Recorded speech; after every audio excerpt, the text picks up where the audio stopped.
En abordant les cinquièmes catégories de preuves, on constate tout cela parce que Jésus a prié 3 fois de manière insistante pour ne pas être crucifié, et un ange lui est apparu pour le rassurer, ce qui montre que ses prières ont été exaucées. Il est évident de toute manière que si Jésus était venu pour que son sacrifice serve à sauver l'humanité, il n'allait pas être triste de mourir ni prier contre cela, mais au contraire, il allait être content d'être la cause que toute l'humanité soit sauvée, car son objectif en tant qu'envoyé de Dieu est d'être la cause pour que le maximum de personnes puissent être sauvées de l'enfer, d'autant plus que la vie de ce monde n'est pas la vraie vie, mais la vie éternelle, et c'est celle-ci la vraie vie, qui est infiniment mieux qu'ici. Mais cela n'a pas été le cas comme vous avez pu le constater, ce qui montre qu'il n'est pas venu pour être crucifié pour sauver l'humanité, comme toutes les autres preuves l'ont confirmé. Et au contraire, Jésus a prié de manière insistante. D'abord, il était triste de ne pas, à l'idée qu'il allait mourir à cette époque. Et il a prié de manière insistante à 3 reprises pour ne pas être crucifié. Et notamment, ses prières sont témoignées selon Matthieu chapitre 26, versets 36 à 41, selon Luc chapitre 22, versets 40 à 41, selon Matthieu chapitre 26, versets 39 à 41,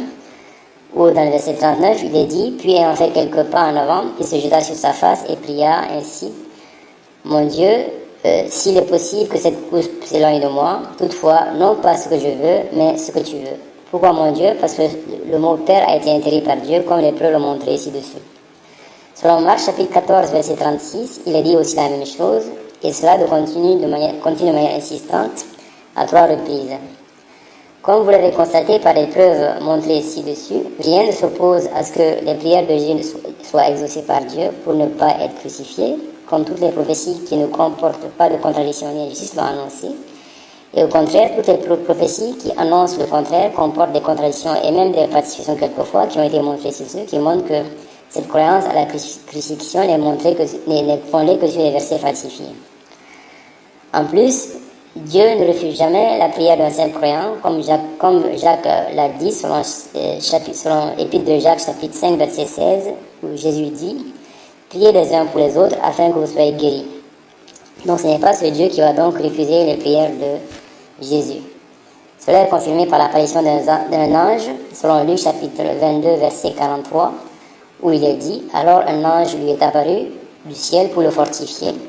Et les anges ne se déplaçant que sur ordre de Dieu, cela signifie que ses prières vont être exaucées. Et cela, c'était pour assurer Jésus de ne plus avoir de crainte à ce sujet, comme l'ont annoncé aussi les prophéties, qui ne comportent pas de contradiction ni d'injustice, qui ont été montrées depuis le début, et comme aussi a témoigné l'apôtre de Jésus, Judée, aussi appelé Barnabas, ainsi que tous les apôtres qui ont rejeté et combattu toutes les croyances à la crucifixion de Jésus pour être sauvés, prêché par Paul, comme Paul lui-même l'a affirmé. Jésus lui-même était sûr d'être exaucé, car il dit selon Matthieu chapitre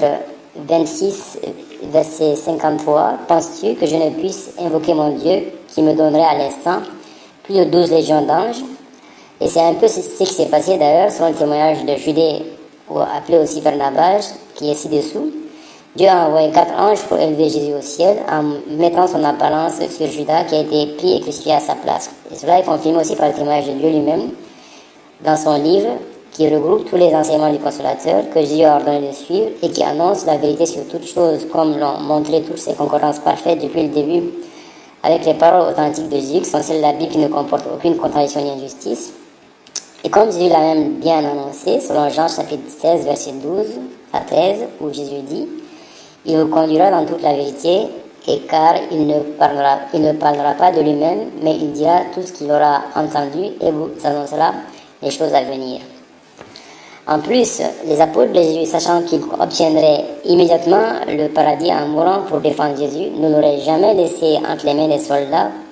pour qu'il soit tué, s'ils n'étaient pas sûrs que Jésus avait été sauvé par Dieu,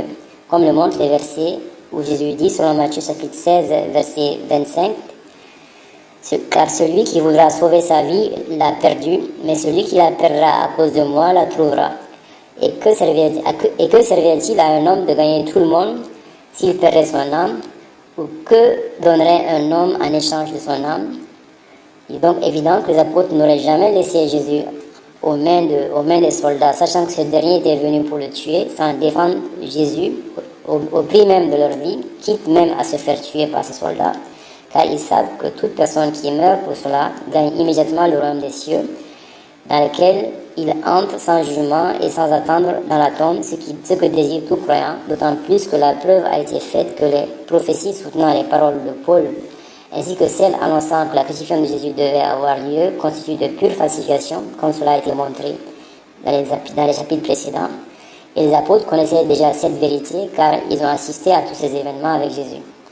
Cela montre aussi que les apôtres de Jésus n'ont pas assisté à la crucifixion tout simplement parce qu'ils savaient que Jésus venait d'être miraculeusement sauvé par Dieu, et ils n'ont pas de temps à perdre à aller assister à un spectacle macabre, la crucifixion de Judas, dont la trahison, telle que la Bible l'a dit, s'est retournée contre lui-même, ce qui n'est que justice rendue à Jésus.